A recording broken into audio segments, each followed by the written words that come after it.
महाभारत का युद्ध केवल दो भाइयों या दो पक्षों की लड़ाई नहीं थी।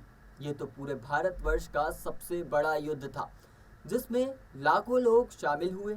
उत्तर पश्चिम से लेकर दक्षिण तक, पूरब से लेकर पश्चिम तक, हर कोने से सेनाएं कुरुक्षेत्र की भूमि पर पहुंची। एक और दुर्योधन ने 11 अक्षौहिणी सेना जुटाई, वहीं युधिष्ठिर ने 7 अक्षौहिणी। एक अक्षौहिणी सेना में लाखों सैनिक, हाथी, घोड़े और रथ होते हैं। ये अनुमान लगाया गया कि करीब 47 लाख योद्धा इस युद्ध में शामिल हुए। लेकिन इतनी बड़ी लड़ाई के बीच 4 ऐसे भी नाम हैं जिन्होंने इस विनाशकारी युद्ध से खुद को बहुत दूर रखा था। पहला नाम है बलराम जी का।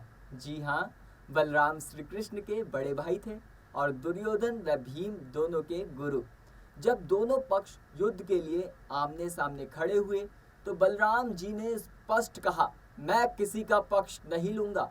और फिर वे युद्ध भूमि की ओर गए ही नहीं, बल्कि तीर्थ यात्रा पर निकल पड़े।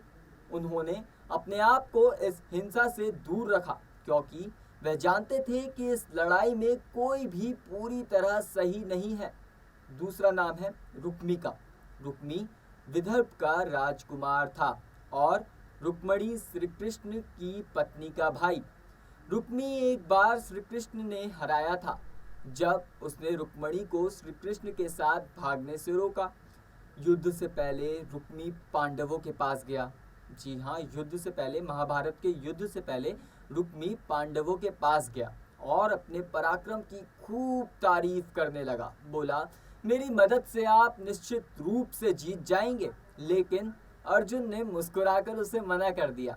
फिर रुक्मी दुर्योधन के पास गया, लेकिन दुर्योधन ने उसे साथ लेने से बिल्कुल मना कर दिया।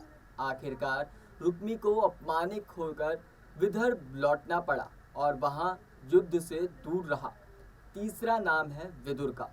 विदुर धृतराष्ट्र और पांडवों के मार्गदर्शक थे, बुद्धिमान, न्यायप्रिय और धर्म के मार्ग पर चलने वाले। लेकिन उन्हें कभी योद्धा के रूप में नहीं देखा गया। उन्होंने भी इस युद्ध में भाग नहीं लिया। जब युद्ध का समय आया तो वह हस्तिनापुर छोड़कर चले गए। उन्होंने साफ कहा, जहां धर्म नहीं वहां मैं नहीं रह सकता। चौथा नाम है उडुपी के राजा का। उनके बारे में एक लोक कथा बेहद प्रचलित है कि उन्होंने युद्ध में किसी का पक्ष नहीं लिया, लेकिन दोनों पक्षों की सेनाओं को भोजन देने का कार्य किया। ये कहानी महाभारत के प्रमुख संस्कृत संस्करणों में नहीं मिलती, लेकिन दक्षिण भारत में यह लोक कथा बड़े विश्वास से सुनी और सुनाई जाती है। जहां एक और पूरा भारत युद्ध में झुलस रहा था, वहीं इन चारों ने अलग रास्ता चुना। कोई धर्म के कारण, कोई अपमान के कारण, कोई तटस्थता के कारण।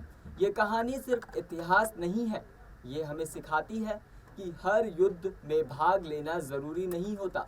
कभी कभी दूर रहना ही सच्चा निर्णय होता है।